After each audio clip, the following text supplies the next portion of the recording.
এই ছেলে, একবার এদিকে আয় তো। ম্যাডাম, আপনি কি আমাকে কিছু বলছেন নাকি? কেন, তুই কি চোখে দেখতে পাস না নাকি? আশেপাশে তো তুই ছাড়া অন্য কেউ নেই, তার মানে তো আমি তোকেই ডেকেছি, তাই নয় কি? হ্যাঁ, বলুন। আপনি আমাকে কি জন্য ডেকেছেন? তোকে কিস করার জন্য ডেকেছি, বুঝতে পেরেছিস? আমার কাছে আয়, তোকে আদর করব। আরে ম্যাডাম, এসব আপনি কি বলছেন? আপনাকে আমি চিনি না, জানি না। আজকের আগে আপনার সঙ্গে আমার কখনো দেখা হয়নি। আর আপনি কি না বলছেন আপনি আমাকে কিস করবেন? ছি ছি ম্যাডাম, এসব কথা বলতে লজ্জা করে না? তাহলে তুই আমাকে জিজ্ঞাসা করলি কেন আমি তোকে কি কারণে ডাক দিয়েছি? তোর সঙ্গে আমার কোনো দরকার আছে সেই জন্যই তো ডাক দিয়েছি। কিন্তু তুই আমার কাছে না এসে দূর থেকে জিজ্ঞাসা করছিস আমি তোকে কেন ডাক দিয়েছি। ও আচ্ছা ম্যাডাম, ঠিক আছে। সরি, আমি আসলে বুঝতে পারিনি। যাই হোক, এবার আপনি বলেন আমাকে কেন ডাক দিয়েছেন। আমি এলাকায় নতুন এসেছি, এখানকার কোনো কিছু চিনি না আমি। আমার ছোট খালার বাড়িতে যাব, তুই কি আমাকে ওখান পর্যন্ত পৌঁছে দিতে পারবি? কার বাড়িতে যাবেন আপনি? আমি তুলসীপুর চৌধুরী বাড়িতে যাব। ও আচ্ছা, তাই নাকি? ওটা তো আমাদেরই বাড়ি। আপনি কার আত্মীয় হন? আমি আনাস চৌধুরীর বাড়িতে যাব, ওনার সঙ্গে আমার ছোট ফুফুর বিয়ে হয়েছে। আমি এই প্রথমবার ওনাদের বাড়িতে এসেছি। ও আচ্ছা, এটা তো ভালো কথা। তাহলে আপনি চলুন আমার সঙ্গে। উনি আমার ছোট চাচা হন। যাই হোক, আপনাকে তো ছোট চাচার বিয়েতে দেখলাম না। এই ছেলে, তুই তো খুব বেশি কথা বলিস। আমি তোকে শুধু একটা ঠিকানায় পৌঁছে দেওয়ার জন্য বললাম, আর তুই তো একদম কথার বাজার নিয়ে বসে গেছিস। এত কথা বলিস কেন বলতো? আরে, আপনি এরকম কেন? আমি তো আপনাকে সাধারণ কিছু প্রশ্ন করলাম। এর জন্য কি এভাবে রেগে যেতে হয় নাকি? আপনি কি মঙ্গল গ্রহ থেকে উড়ে এসেছেন নাকি এখানে? একদম বেশি কথা বলা আমি পছন্দ করি না। তোকে যেটা বলেছি সেটাই কর। পারলে আমাকে আমার বলা ঠিকানা অনুযায়ী পৌঁছে দে, তা না হলে আমার চোখের সামনে থেকে দূরে সরে পড়। আমি নিজে নিজে এই ঠিকানা খুঁজে নিতে পারবো। আচ্ছা ঠিক আছে, আপনি চলুন আমার সঙ্গে। আরেকটা কথা বলি, আপনাকে কিন্তু দেখে মনে হয় না যে আপনি আমার থেকে বয়সে বড় হবেন। তাই এভাবে আমাকে তুই তুকারি করাটা কি খুব ভালো হচ্ছে? তো কি করব? তোকে কোলে নিয়ে নাচবো নাকি? দেখ, আমি না একদম লুতুপুতু মার্কা ছেলেদের পছন্দ করি না। ঠিক আছে ম্যাডাম, আপনি চলুন আমার সঙ্গে। হাজার হোক, আপনি আমাদের বাড়ির কুটুম। এই বলে হৃদয় রিহাকে নিয়ে বাড়ির উদ্দেশ্যে রওনা দেয়। আসলে হৃদয় এতক্ষণ ধরে রাস্তার পাশে বন্ধুদের সঙ্গে ক্রিকেট খেলছিল। আর ক্রিকেট খেলা শেষ হতে বাইরের দিকে তার রিহার সঙ্গে দেখা হয়। আর তারপর যা হলো তা তো আপনারা দেখতেই পেলেন।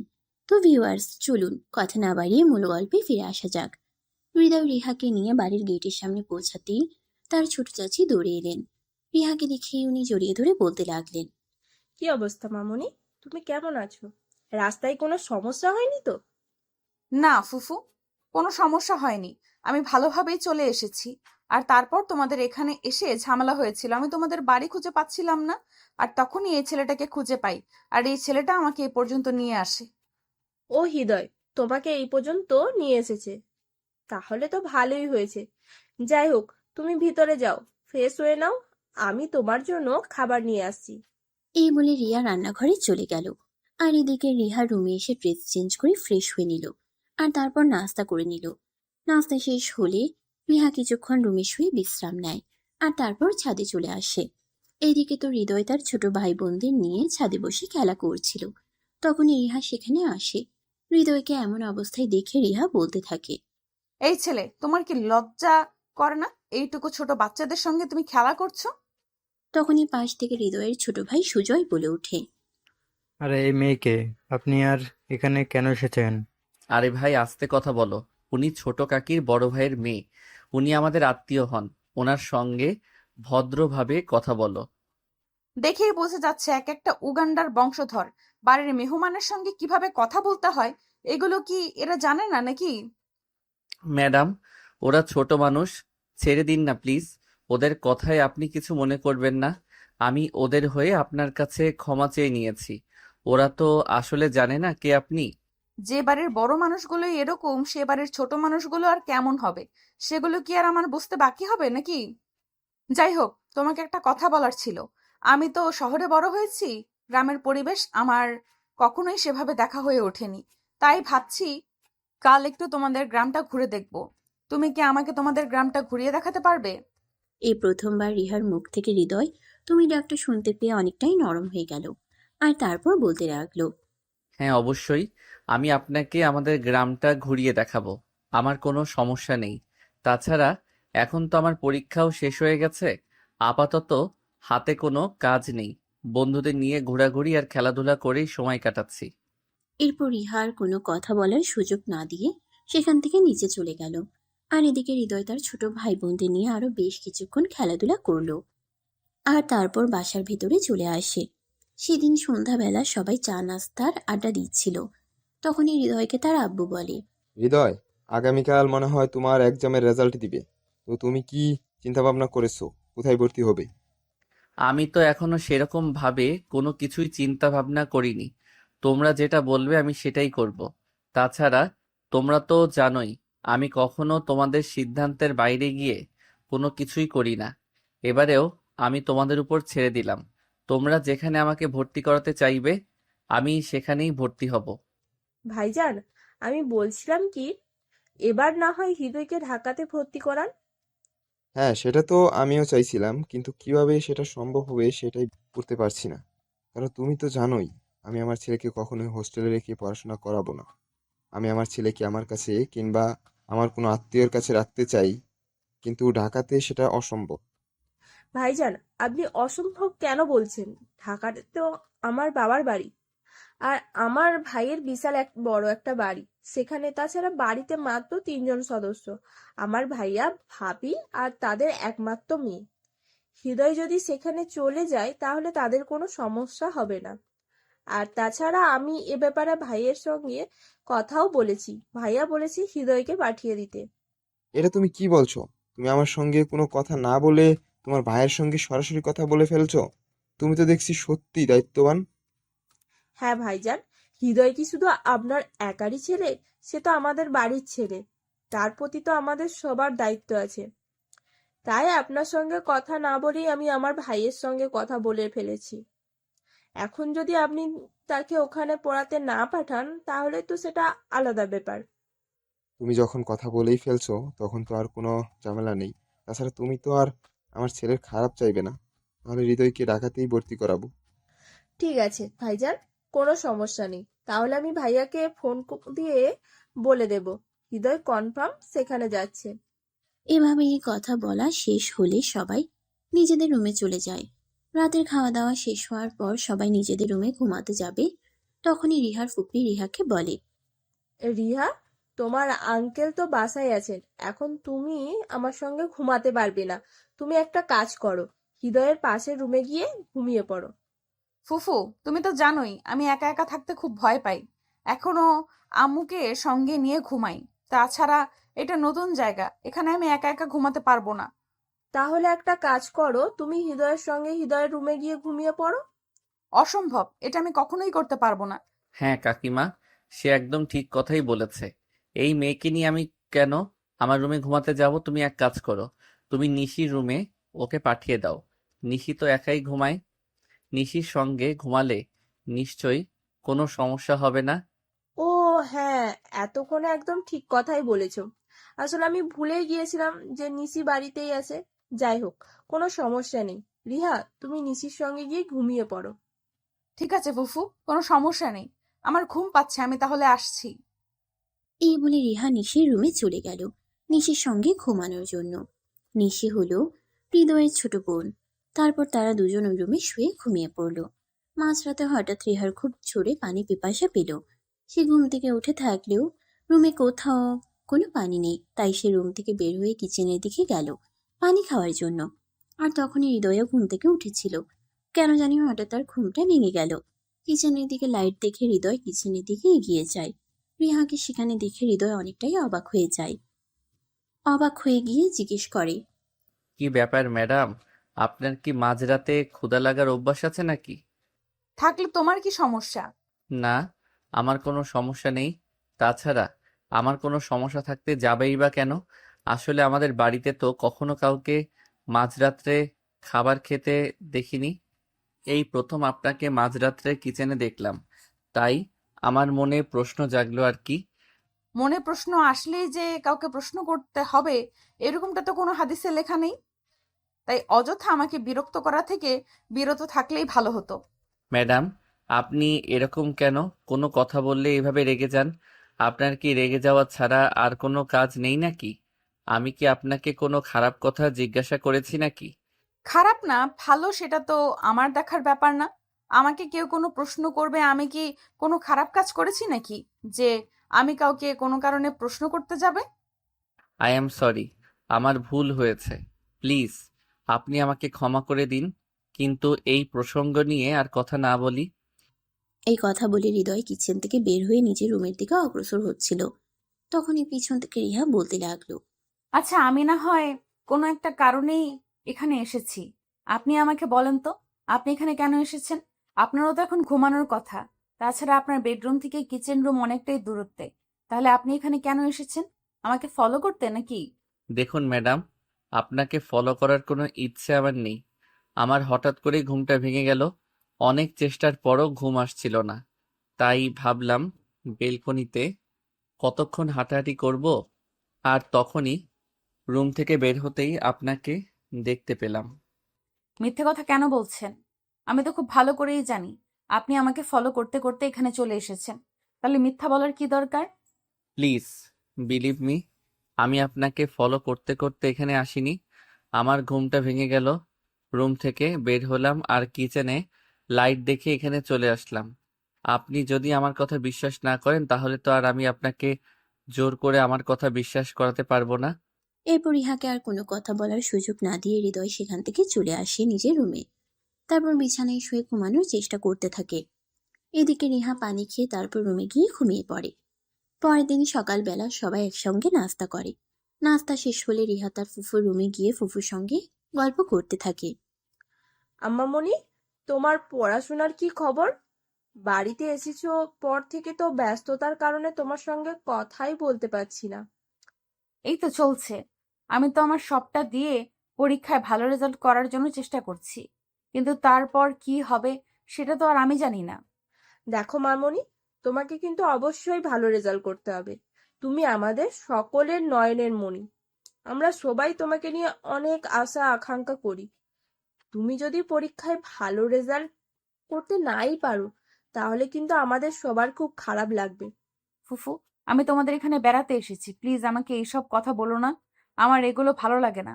আমি এখানে একটু ভালো সময় কাটাতে চাই। হ্যাঁ, সেটা তো অবশ্যই। আচ্ছা, ঠিক আছে, কোনো সমস্যা নেই।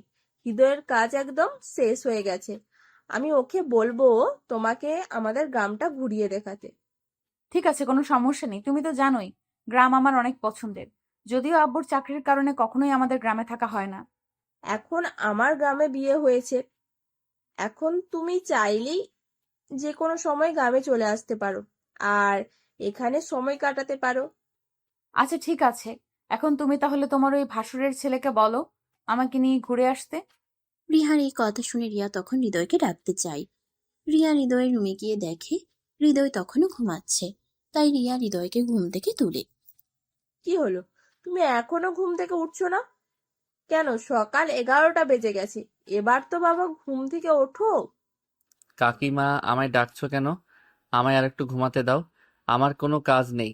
তাছাড়া আমি তো একটু ঘুম পাগলা টাইপের, সেটা তো তুমি জানোই। হ্যাঁ রে বাবা, ওই সব কিছু আমি জানি, কিন্তু এখন তোমাকে ঘুম থেকে উঠতে হবে। কারণ তুমি তো জানোই রিহা আমাদের এখানে বেড়াতে এসেছে আর ও গ্রাম খুব পছন্দ করে, তাই গ্রাম ঘুরে দেখতে চাইছে। এখন তো বাড়িতে তুমি ছাড়া অন্য কেউ নেই ওকে নিয়ে ঘুরে বেড়ানোর জন্য। আচ্ছা ঠিক আছে, কোনো সমস্যা নেই। তুমি যাও, আমি 20 মিনিটের মধ্যে রেডি হয়ে আসছি। তবে হ্যাঁ, একটা কথা তোমায় বলে রাখি, তোমার ভাতিজি কিন্তু প্রচন্ড বদমেজাজি, খুব খারাপ আচরণ করে মানুষের সঙ্গে। ওকে বলবে যদি আমার সঙ্গে ভালো আচরণ করে তবেই আমি ওর সঙ্গে যাব। আচ্ছা ঠিক আছে, কোনো সমস্যা নেই। আমি রিহাকে বলে দেব ও যেন তোমার সঙ্গে কোনো খারাপ আচরণ না করে। এই বলে রিয়া হৃদয়ের রুম থেকে বের হয়ে চলে যায়। আর এদিকে হৃদয় বিছানা থেকে নেমে ফ্রেশ হয়ে রেডি হয়ে নেয়। সকালে 11:30-এর দিকে হৃদয় ড্রয়িং রুমে আসে। আর ড্রয়িং রুমে এসে দেখতে পায় রিহা রেডি হয়ে তার জন্য অনেকক্ষণ ধরেই অপেক্ষা করছে। রিহা এমনিতেই যথেষ্ট সুন্দরী, তবে খুবই হ্যাংলা পাতলা একটা মেয়ে। এদিকে আজ রিহা পিঙ্ক কালারের একটা শাড়ি পরেছে, সেই সঙ্গে ম্যাচিং করা কাচের চুড়ি, কানের জোড়া ঝুমকো, আর চুলগুলো খুলে রেখেছে। এতে যেন মনে হচ্ছে স্বর্গ থেকে এক পরী নেমে এসেছে। এটা দেখে হৃদয় নিজের মন থেকেই গেয়ে উঠল।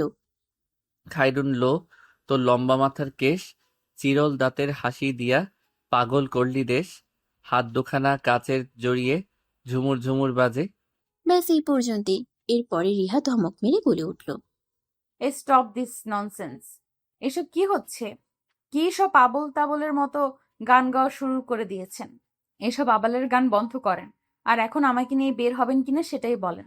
আপনার এসব আবাল মার্কা গান শুনে আমার তো মেজাজ খারাপ হয়ে যাচ্ছে। তো আমি কি করব বলেন? আপনি এত সুন্দর করে সাজুগুজু করেছেন, আর আপনার চুলগুলো এত সুন্দর, দেখতে এত সুন্দর লাগছে, তো কি করব? আমার মনে গান চলে আসলো। দেখো, একদম ফ্লার্টিং করার চেষ্টা করবে না। আমি খুব ভালো করে জানি আমি দেখতে কেমন, তাই আমাকে পাম দেওয়ার কোনো প্রয়োজন নেই। আসলে এই কথাটা সত্য যে মেয়েদের সামনে কখনো সত্য কথা বলতে হয় না, কারণ সত্য কথা বললে মেয়েরা কখনোই সেটা বিশ্বাস করে না, উল্টে আরো পাশের মানুষটাকে হাজারটা কথা শুনিয়ে দেয়। হয়েছে হয়েছে, আপনাকে আর সত্য কথা বলতে হবে না। আপনাকে এত সত্য কথা বলার জন্য কে বলেছে বলেন? এখন কি আপনি বের হবেন নাকি আমি জামা কাপড় খুলে ফেলবো? আরে না, এসব আপনি কি বলছেন? চলুন তো ম্যাডাম, কিসে করে যাবেন, গাড়িতে না বাইকে? তুমি বাইক চালাতে পারো? আরে ম্যাডাম, আমি ছেলে মানুষ, আমি যদি বাইক চালাতে না পারি তাহলে কি করব? আমি খুব ভালো বাইক চালাতে পারি। আপনার ইচ্ছে থাকলে আপনি আমার সঙ্গে যেতে পারেন। তাহলে বাইকেই যাব। আমার বাইকে যেতে খুব ভালো লাগে। এই বলে হৃদয় আর রিহা দুজনে বাড়ি থেকে বের হয়, আর তারপর বাইকে চড়ে সারাদিন ঘোরাঘুরি করে, আর সন্ধ্যার দিকে বাসায় ফিরে আসে। এভাবেই চলে গেল বেশ কয়েকদিন। হৃদয়ের পরীক্ষার রেজাল্ট বের হয়েছে। হৃদয় ফার্স্ট ক্লাস পেয়ে পাশ করেছে। সে খুশিতে সারা বাড়িতে আনন্দ উল্লাস চলছে। তখনই রিহা শহরে চলে আসার সময় হয়ে গেল। ফুফু, আমাকে তো এবার ঢাকায় ফিরে যেতে হবে।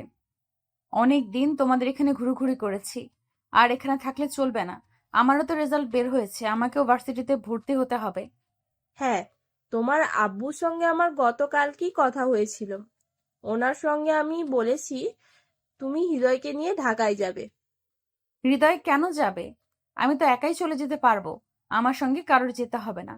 তুমি একা চলে যেতে পারবে সেটা আমিও খুব ভালো করেই জানি, কিন্তু হৃদয় তোমার সঙ্গে যাচ্ছে না। সে এখন থেকে তোমাদের ওখানেই থাকবে, আর ওখানে থেকেই পড়াশোনা করবে। তোমার আব্বুর সঙ্গে আমার এই ব্যাপারে কথা হয়েছে। এসব তুমি কি বলছো? ওই ফাজিল মার্কা ছেলেকে আমি কখনোই আমাদের বাসায় থাকতে দিতে পারবো না। রিহা, তুমি ভুলে যেও না, ওই বাড়িটা যেমন তোমার বাবার, তেমনি ওই বাড়িতে আমারও অধিকার আছে। তাই আমি চাইলেই আমার ভাগটা যে কাউকেই দিতে পারি, কিন্তু আমি তো সেরকমটা করব না। শুধু হৃদয়কে সেখানে রেখে পড়াশোনা করাতে চাইছি। তাহলে তো এতে তোমার অসম্মতি কোনো কেন? তাছাড়া তোমার বাবা নিজেই তো সম্মতি দিয়েছেন, তাহলে তুমি কেন অসম্মতি জানাচ্ছ? এই ছেলেটাকে আমার পছন্দ নয় তাই। দেখো, তোমার পছন্দ অপছন্দের উপর তো আর আমরা সবকিছু ছেড়ে দিতে পারি না। আমরা তোমার গার্ডিয়ান, আর তোমাদের ব্যাপারে সিদ্ধান্ত নেওয়ার যথেষ্ট অধিকার আমাদের রয়েছে। তুমি এখনো অনেক ছোট, আর এখন তোমার আবেগ দিয়ে সবকিছু চিন্তা করার সময়।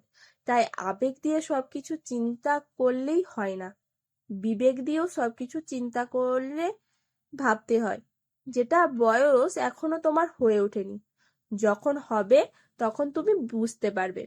এই বলে রিহাকে আর কোনো কথা বলার সুযোগ না দিয়ে তার ফুফু সেখান থেকে সোজা হৃদয়ের রুমে চলে গেল। আর হৃদয়কে বলতে লাগলো, হৃদয়, তুমি তোমার লাগেজপত্র গুছিয়ে নাও, কাল সকালেই তুমি আর রিহা ঢাকার উদ্দেশ্যে রওনা দেবে। আমি আমার ভাইয়ের সঙ্গে কথা বলে রেখেছি, তুমি ওখানে গেলেই রিয়া আর তোমাকে একই ভার্সিটিতে ভর্তি করানো হবে। ঠিক আছে কাকিমা, কোনো সমস্যা নেই, তোমরা যেটা ভালো মনে করো আমি সেটাই করব। এই বলে হৃদয় নিজের সমস্ত জিনিসপত্র গুছিয়ে নেয়। আর পরের দিন সকালবেলা বাড়ির সবার কাছ থেকে বিদায় নিয়ে ঢাকার উদ্দেশ্যে রওনা দেয়। এই বলে হৃদয় নিজের সমস্ত জিনিসপত্র গুছিয়ে নেয়।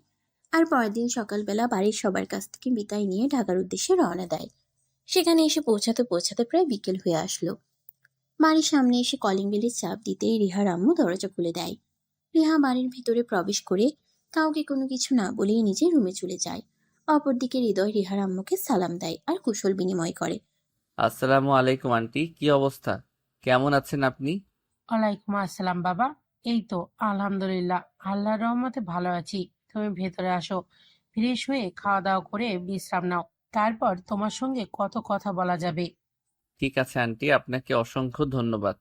অতঃপর রিহার আম্মু হৃদয়কে নিয়ে বাড়ির ভিতরে চলে গেল আর হৃদয়কে একটা রুম দেখিয়ে দিল। হৃদয় সেখানে গিয়ে নিজের লাগেজ আর প্রয়োজনীয় জিনিসপত্র রেখে ওয়াশরুমে চলে গেল ফ্রেশ হওয়ার জন্য।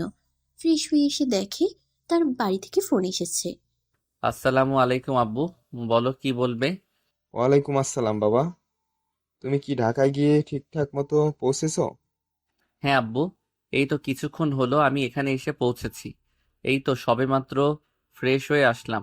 আচ্ছা বাবা, ঠিক আছে, কোনো সমস্যা নেই, তুমি কোনো চিন্তা করো না। ওখানে তোমার আঙ্কেল আন্টি আছেন, ওনারাই তোমার সবকিছু দেখে নেবেন।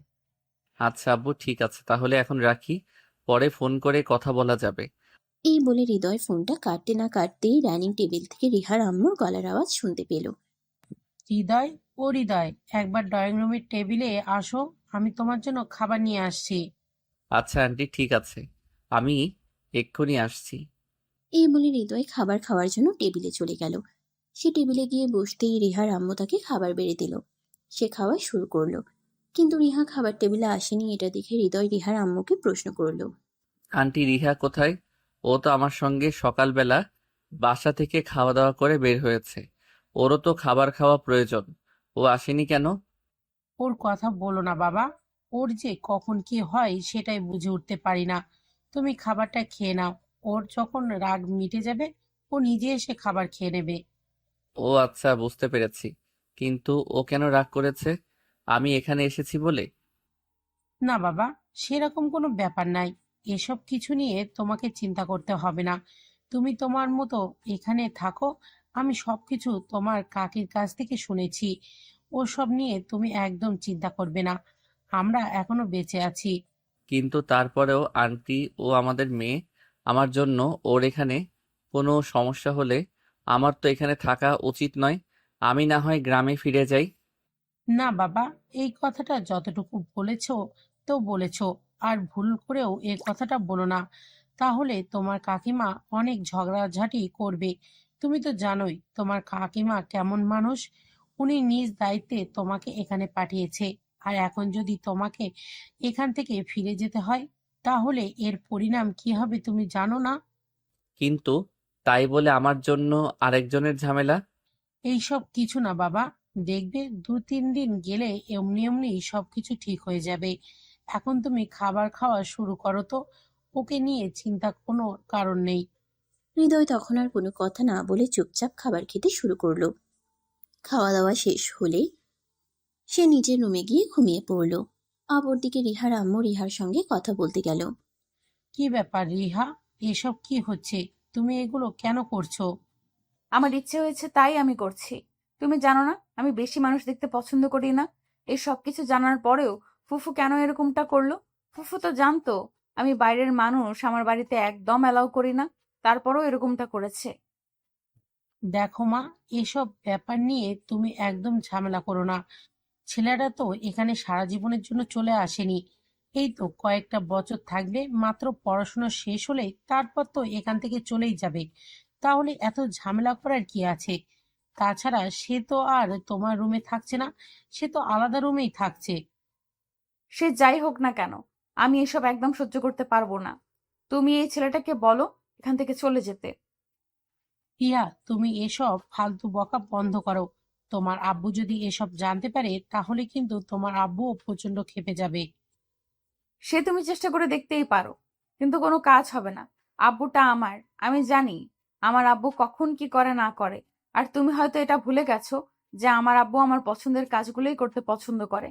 দেখো, সবটা কিন্তু এক ব্যাপার নয়।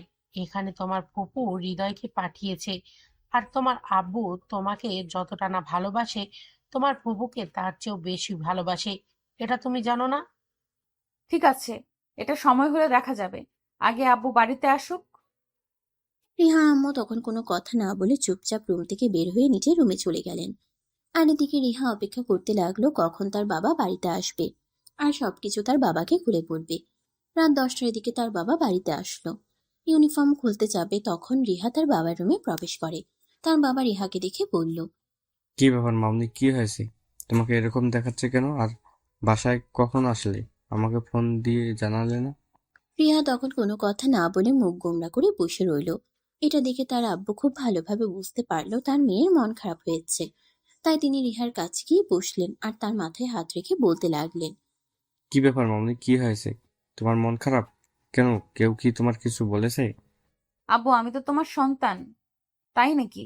তুমি তো আমার যেটাতে ভালো হবে সেটাই করবে, তাই না? হ্যাঁ অবশ্যই মা, তুমি যেটা কমফোর্টেবল তুমি যেটাতে তুমি খুশি থাকবে, আমি তো সেটাই সব সময় করার চেষ্টা করি। কেন, কি হয়েছে? এসব কথা এখন কেন বলছো? আব্বু, ফুফু তার ভাসুরের ছেলেকে এখানে পাঠিয়েছে পড়াশোনা করানোর জন্য, কিন্তু আমি এটা চাই না। আমি চাই না ছেলেটা আমাদের বাড়িতে থাকুক। এসব তুমি কি বলছো মা? তোমার কি মাথা খারাপ হয়ে গেছে? তুমি তো জানোই তোমার ফুফুর সম্পর্কে এসব কথা যদি তোমার ফুফু জানতে পারে তাহলে কিন্তু প্রচন্ড রাগ করবে।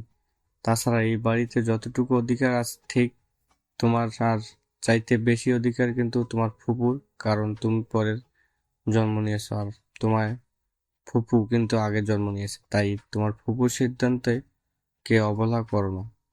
তার মানে আমি খুব ভালোভাবেই বুঝতে পেরেছি এই বাড়িতে আমার কোনো মূল্য নেই। আমি যাই কিছু করি আর যাই কিছু বলি না কেন, কেউ আমার কোনো কথাই শুনবে না। তোমাদের কথাই সর্বোপরি বহাল থাকবে, তাই না? দেখো আম্মু, বিষয়টা আসলে এরকম নয়। তুমি বিষয়টা বোঝার চেষ্টা করো। আমি আর কোনো কিছু বুঝতে চাই না। আমি খুব ভালোভাবেই বুঝতে পেরেছি এবার এটি যে আমার সিদ্ধান্তের কোনো মূল্য নেই। যাই হোক, তোমাদের যেটা ভালো মনে হয় তোমরা সেটাই করো। তবে একটা কথা আমি তোমাদেরকে বলে দিচ্ছি, ওই ছেলেটা যেন আমার রুমের আশেপাশেও না যায়, আর আমাকে সব সময় যেন দূরে দূরে থাকার চেষ্টা করে। এসব তুমি কেমন কথা বলছো? না, আমি তো সেটাই বুঝতে পারছি না। একটা মানুষ এক বাড়িতেই থাকবে আর সে তোমার থেকে নিজের দূরত্ব কি করে বজায় রাখবে সেটা তুমিই বলো। থাকতে গেলে তো আমাদেরকে পাশাপাশি থাকতে হবে, তাই নাকি? আমি কোনো কিছু জানি না আর কোনো কিছু জানতেও চাই না। ও যেন আমার আশেপাশে না থাকে। এই বলে রিহা রাগে গজগজ করতে করতে সেখান থেকে চলে গেল। আর এরপর দেখতে দেখতে 2 দিন সময় চলে যায়। রবিবার সকালবেলা ঘুম থেকে উঠেই রিহার আব্বু রিহা আর হৃদয় দুজনকে উদ্দেশ্য করে বলতে লাগলো, তোমরা দুজনেই ঘুম থেকে উঠে ফ্রেশ হয়ে রেডি হয়ে নাও। আমি তোমাদেরকে নিয়ে আজ ভার্সিটিতে এডমিশন করাতে যাব। অতঃপর সকাল 10টার দিকে রিহার আব্বু রিহা আর হৃদয়কে নিয়ে ভার্সিটিতে এডমিশন করাতে চলে গেল। তিনি দুজনকেই একই ভার্সিটিতে ভর্তি করালেন।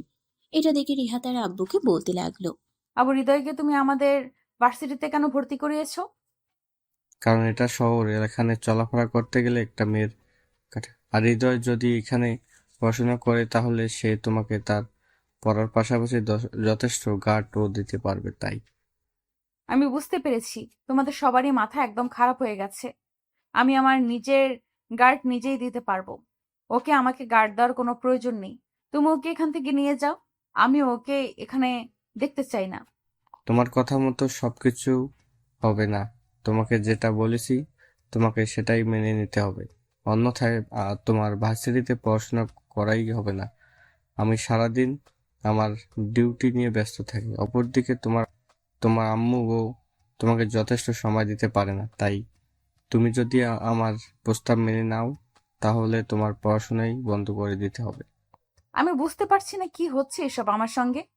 এরপর রিহার আব্বু রিহা আর হৃদয়কে ক্লাসরুম পর্যন্ত পৌঁছে দিয়ে সেখান থেকে চলে গেল। সেটি হলো তাদের প্রথম দিন ইউনিভার্সিটিতে। ভার্সিটি ছুটি হয় দুপুর 2টার দিকে। তারপর রিহা আর হৃদয় বাসায় চলে আসে। বাসায় আসতেই রিহার আম্মু রিহাকে জিজ্ঞাসা করে, কি ব্যাপার মামনি, প্রথম দিন ভার্সিটিতে তোমার কেমন কাটলো? যেমন ইচ্ছে তেমন, তাতে তোমাদের কি? তোমরা তো আমাকে এখন চোখের কাঁটা মনে করছো। আমাকে উপড়ে ফেলতে পারলেই ভালো, তাই না? এমন কথা কেন বলছো তুমি? আমরা কি তোমার সৎ বাবা মা নাকি? এখন তো আমার এটাই মনে হচ্ছে, তোমরা মনে হয় আমার সৎ বাবা মা। তাই তো আমার সঙ্গে এরকম আচরণ করছো তোমরা। আমার নিজের বাবা মা হতে তাহলে তো আমার সঙ্গে এরকম আচরণ করতে পারতে না। তাহলে তো অন্তত একবার তোমরা আমার ইচ্ছা অনিচ্ছার কথা জানতে চাইতে, আমার ইচ্ছা অনিচ্ছাগুলোকে গুরুত্ব দিতে। বুঝতে পেরেছি তোমার অভিমানের কারণটা কি। তুমি রুমে যাও। আচ্ছা হৃদয়, এবার তুমি বলো তো, তোমাদের আজকের দিনটা কেমন কাটলো? এই তো আন্টি, আলহামদুলিল্লাহ ভালো। আচ্ছা ঠিক আছে, তোমার সঙ্গে এই ব্যাপারে পরে কথা বলবো। এখন তুমি একটা কাজ করো, তাড়াতাড়ি ফ্রেশ হয়ে আসো, দুপুরের খাবার খাবে। আমি সবার জন্য অনেকক্ষণ ধরে দুপুরের খাবার বানিয়ে অপেক্ষা করছি, তাড়াতাড়ি চলে আসবে কিন্তু। আচ্ছা আন্টি, ঠিক আছে। তবে আন্টি, একটা কথা বলার ছিল। রিহা মনে হয় আমার এখানে থাকাটা একদম সহ্য করতে পারছে না। এসব কোনো ব্যাপার না বাবা, তুমি এসব নিয়ে একদম মাথা ঘামিও না।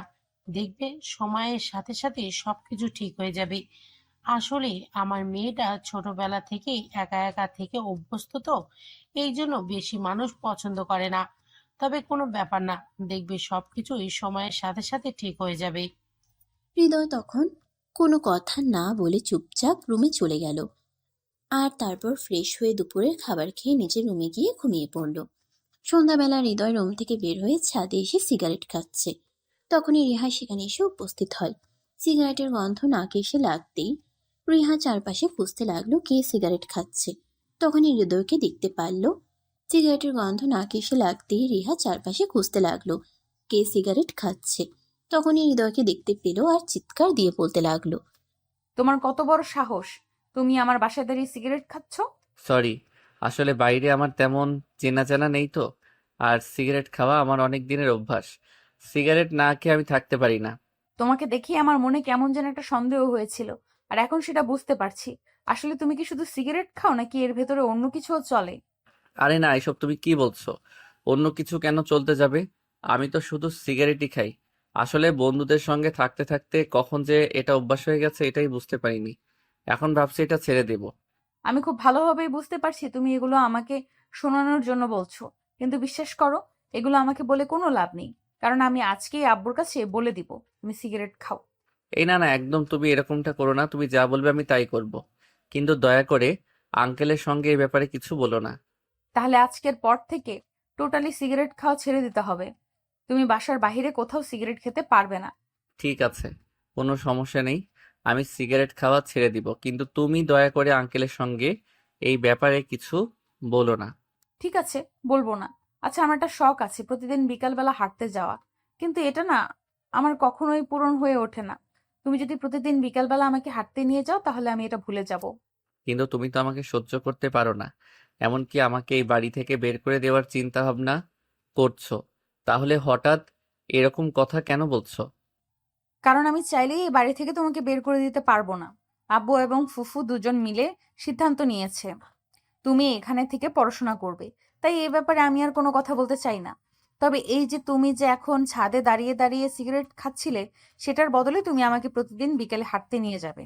তা না হলে আমি আব্বুর কাছে বলে দেবো তুমি সিগারেট খাও। তখন মনে মনে ভাবতে লাগলো, মান সম্মান যাওয়ার চাইতে এমন একটা সুন্দরী মেয়েকে নিয়ে প্রতিদিন বিকেলে বাইরে হাঁটতে যাওয়া ভালো। রিহা দেখতে যথেষ্ট সুন্দরী, আর সুন্দরীদের সঙ্গে সময় কাটানো প্রত্যেকটা পুরুষেরই স্বপ্ন থাকে। তাই বেশ কিছুক্ষণ চিন্তা ভাবনা করে হৃদয় রিহাকে বলে, ঠিক আছে, কোনো সমস্যা নেই। আমি প্রতিদিন বিকেলে তোমাকে নিয়ে ঘুরতে বেরোবো। এখন নিচে চলো, সন্ধ্যা নেমে গেছে, পড়তে বসতে হবে। অতঃপর হৃদয় আর রিহা দুজনেই বাড়ির ভিতরে চলে আসলো আর পড়তে বসলো। পড়া শেষ হলে রাতের খাওয়া দাওয়া করে ঘুমিয়ে পড়লো। পরের দিন সকালবেলা ঘুম থেকে উঠে দুজনে নাস্তা করে রেডি হয়ে নিল ভার্সিটি যাওয়ার জন্য। অপরদিকে রিহা যখন বুঝতেই পারলো সে যাই কিছু করুক না কেন হৃদয়কে এই বাসা থেকে তাড়াতে পারবে না, তাই তখন সে মনে মনে ভাবলো, একই বাড়িতে যখন থাকতে হবে তখন আর ঝামেলা করে কি লাভ। তার চাইতে বরঞ্চ এটাই ভালো হবে যে দুজনে মিলেমিশে একসঙ্গে পড়াশোনা করবে এবং ভার্সিটিতে যাওয়া আসা করবে। তাহলে তার বাবা মায়ের চিন্তাও একটু কম হবে। এইসব চিন্তা করতে করতেই দুজন বাসা থেকে বের হতে যাবে, তখনই রিহার আব্বুর সঙ্গে দেখা হয়ে গেল। রিহার আব্বু হৃদয়কে বলতে লাগলো, হৃদয়, তুমি কি বাইক চালাতে পারো? হ্যাঁ আঙ্কেল, এই তো মোটামুটি পারি।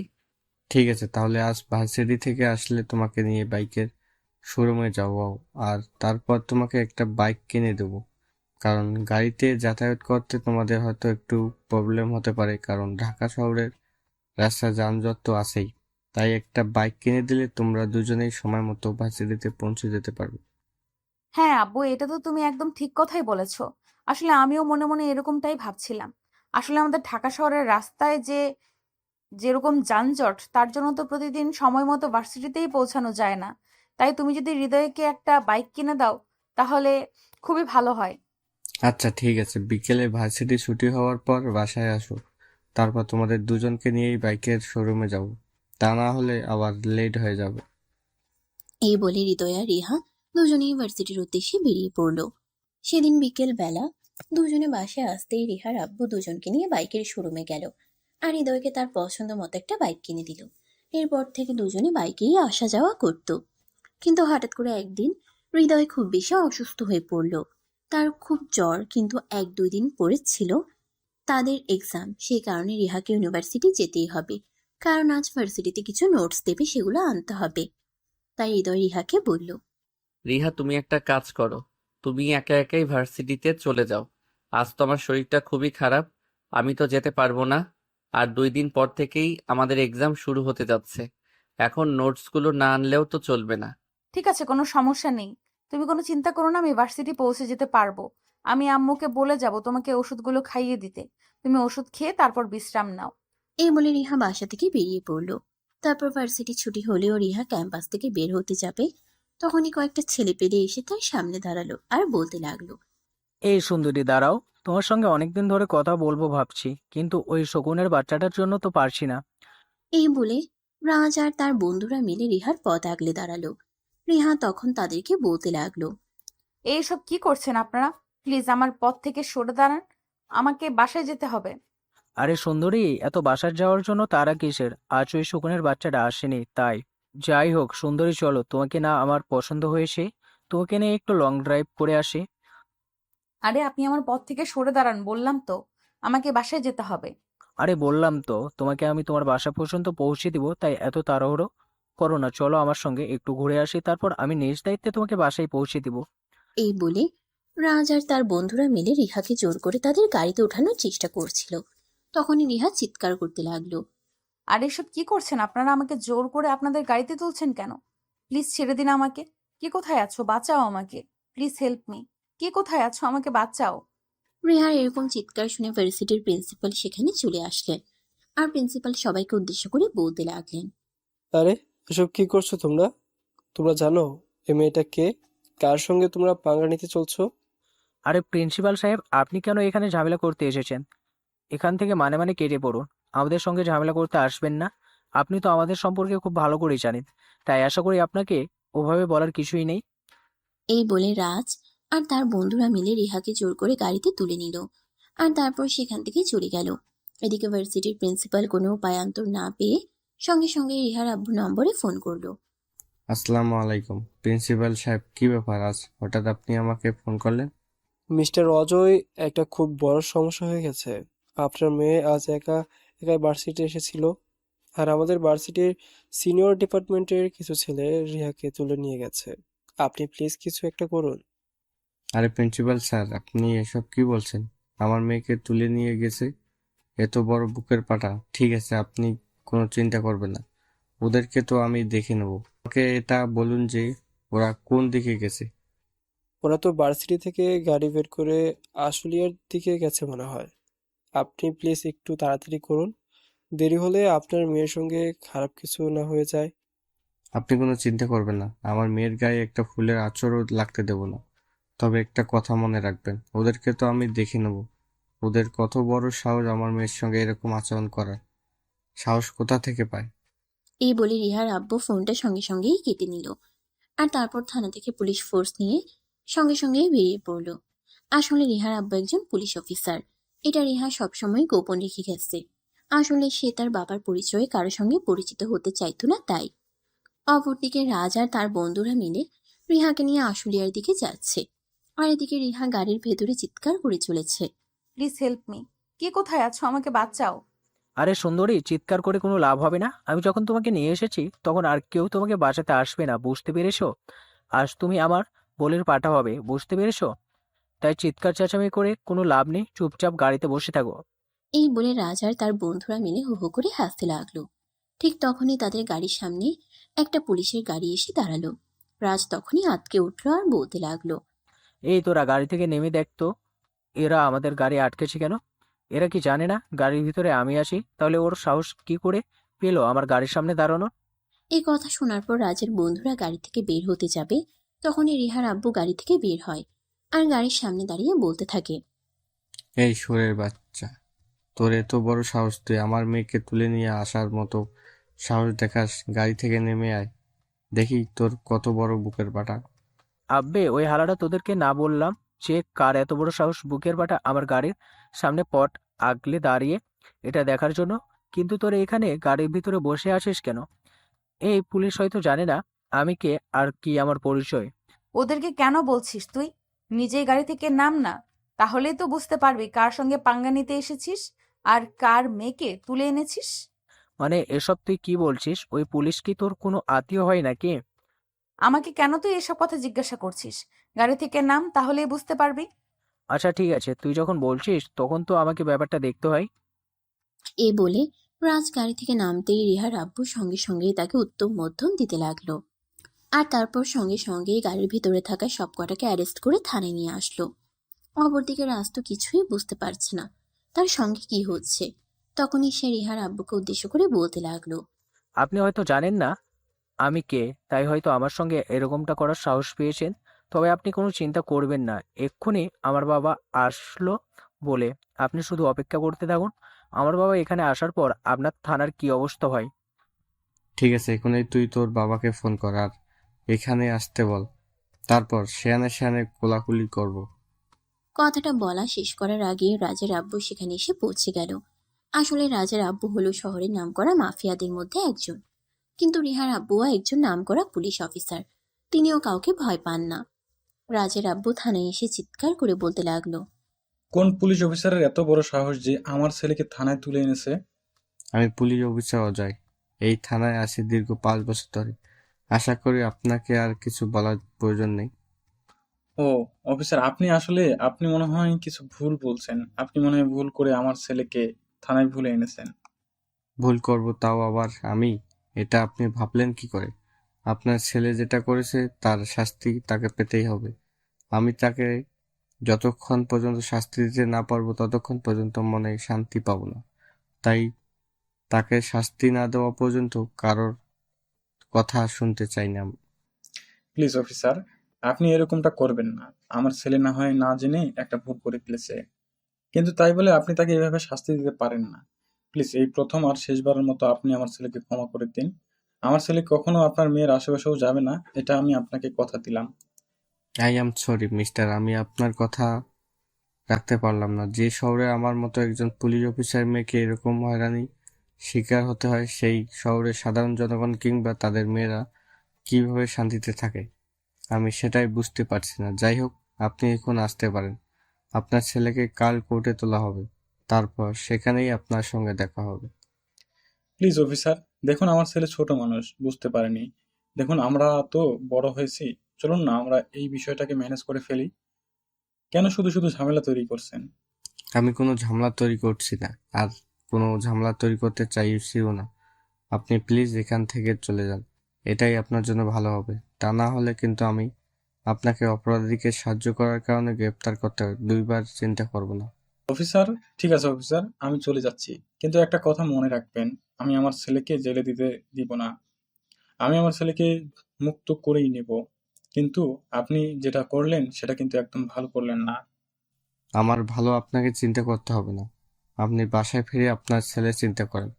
ছেলেকে যদি আজ ভালো কিছু শিক্ষা দিতেন তাহলে আপনাকে আজ হয়তো এখানে আসতে হতো না। রাজের আব্বু তখন আর এই কথার কোনো উত্তর না দিয়ে থানা থেকে বের হয়ে বাসায় চলে গেল। আর পরের দিন রাজকে কোর্টে পেশ করা হলো। আর তারপর জজ সাহেবের সামনে তার বিরুদ্ধে অভিযোগ পেশ করা হলো। সবকিছু শুনে জজ সাহেব রাজকে 6 মাসের কারাদণ্ড দিল। বিচার সভা শেষ হলে রাজকে জেল হাজতে নিয়ে যাওয়া হচ্ছিল। তখনই রাজের আব্বু তার সামনে এসে দাঁড়ালো। রাজ তখন তার আব্বুকে জড়িয়ে ধরে কাঁদতে কাঁদতে বলল, আব্বু, এটা তুমি কি করলে? তুমি আমাকে বাঁচাতে পারলে না? আমাকে এখন জেল হাজতে যেতে হবে, জেলের ঘানি টানতে হবে। এখন আমাকে দোষ দিচ্ছিস কেন? তুই তো নিজে নিজেই নিজের নিজে নিজেই নিজের পায়ে কুড়ুল মেরেছিস, তাহলে আমাকে কেন কথা শোনাচ্ছিস? তুই কেন ইচ্ছে করে ওই পুলিশ অফিসারের মেয়ের সঙ্গে এরকম করতে গেলি? তুই যদি এরকম না করতি তাহলে তো আর এটা হতো না।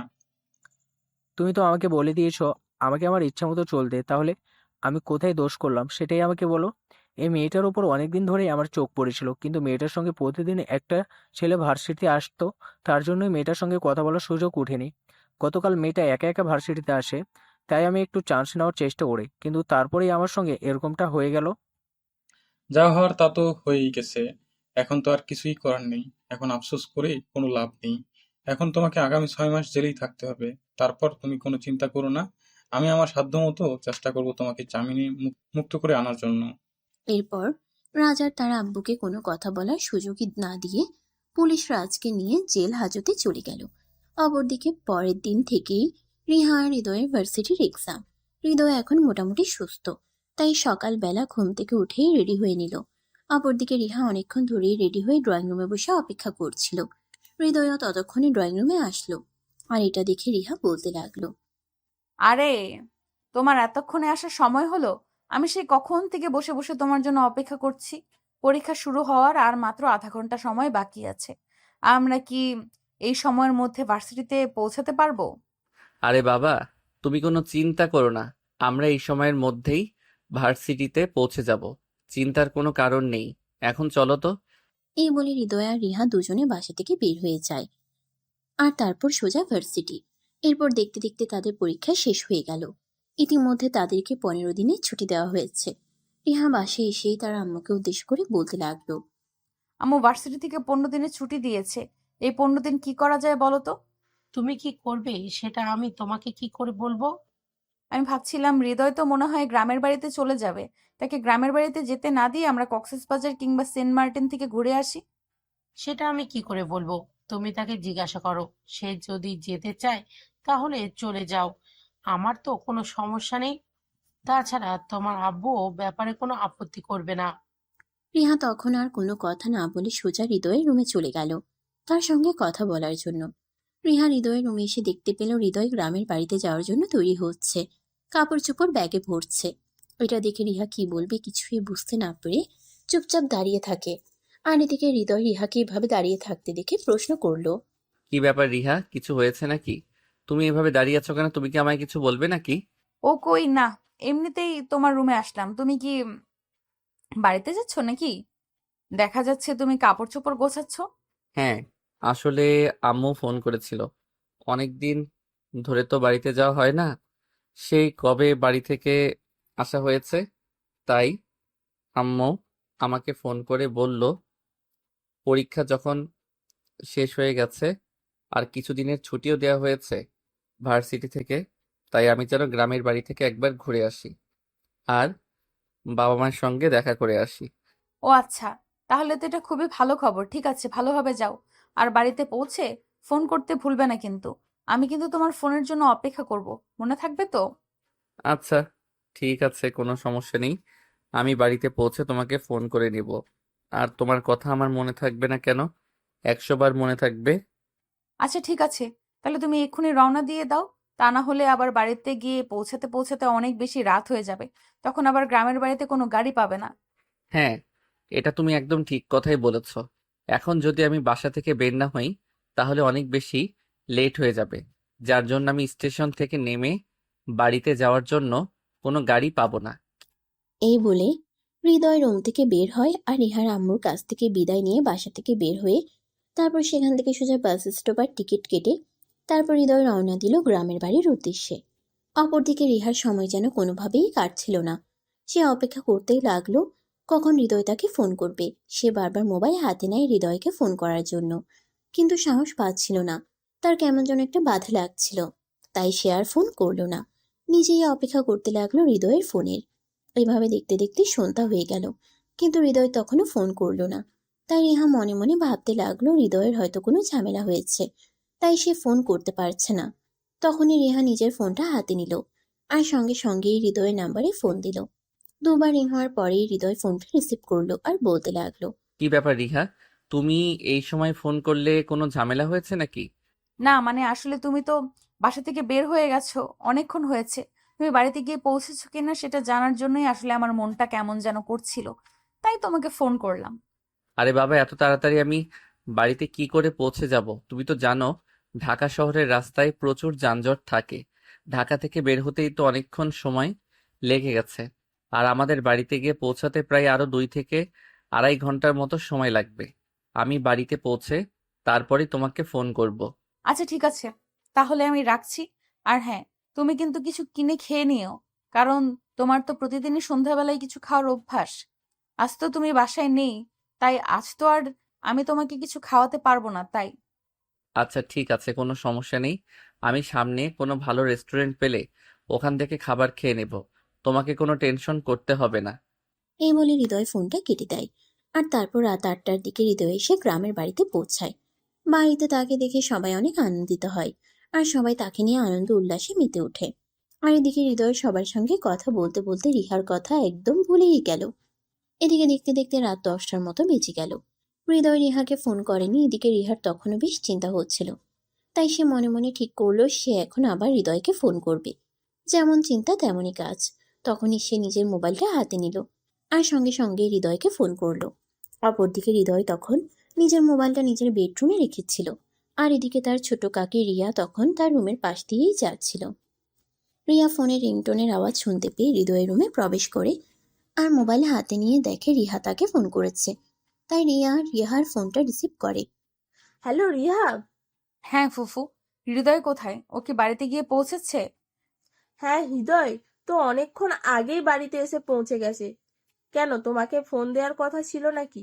না আসলে সেরকম তো নয়, সে তো দুপুরের আগেই আমাদের বাড়ি থেকে বের হয়েছে, এতক্ষণে পৌঁছে যাওয়ার কথা। তাই আমি ফোন দিয়ে একটু খবর নিলাম। আর যাই হোক, কেমন আছো তোমরা? এই তো মামুনি, আলহামদুলিল্লাহ ভালোই আছি। তোমাদের কি অবস্থা? আর তোমরা কেমন আছো? আর হৃদয় যখন আসলো তুমি ওর সঙ্গে চলে আসলেই পারতে।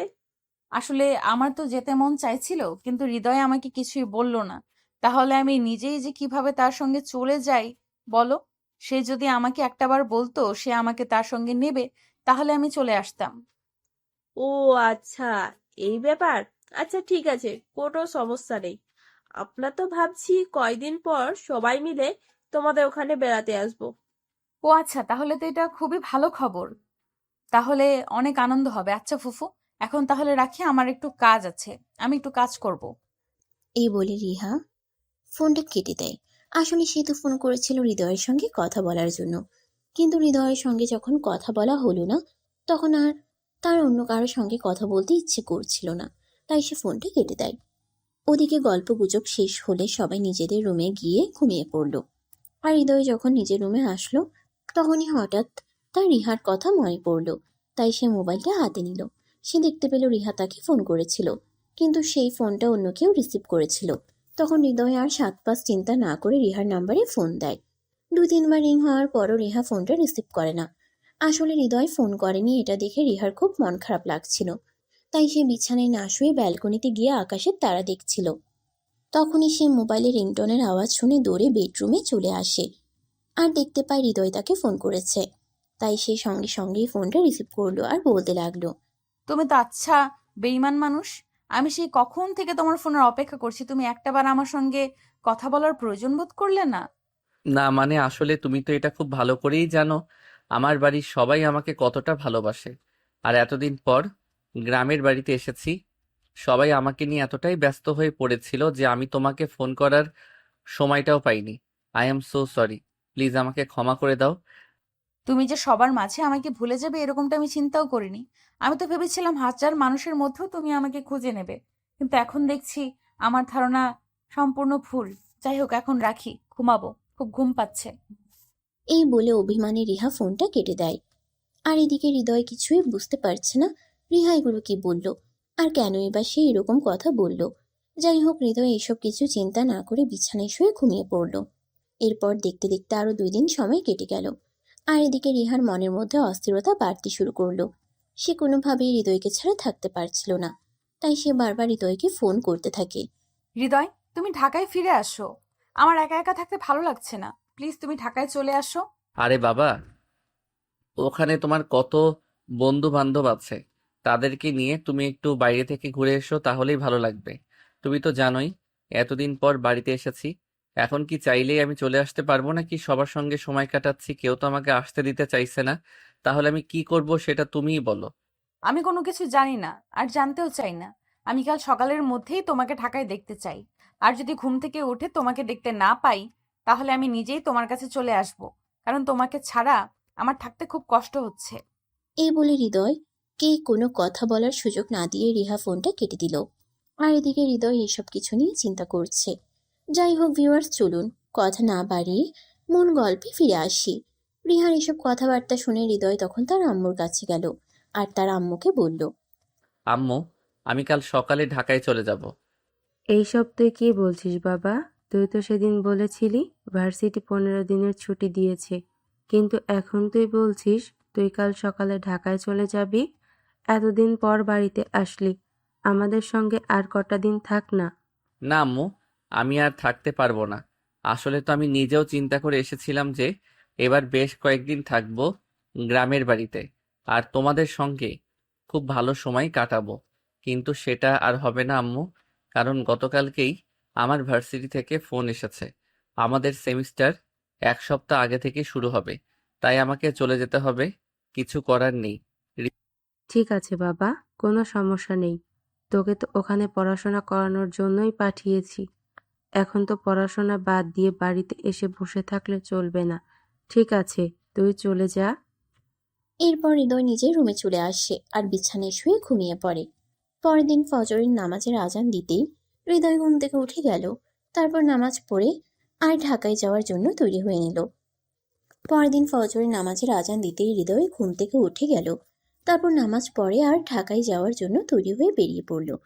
সকাল 7টার বাসে ঢাকায় চলে আসে আর তার সেখানে এসে পৌঁছাতে পৌঁছাতে প্রায় দুপুর 1টার মতো বেজে গেল। এদিকে রিহা ড্রয়িং রুমে বসে তার জন্য অপেক্ষা করছে।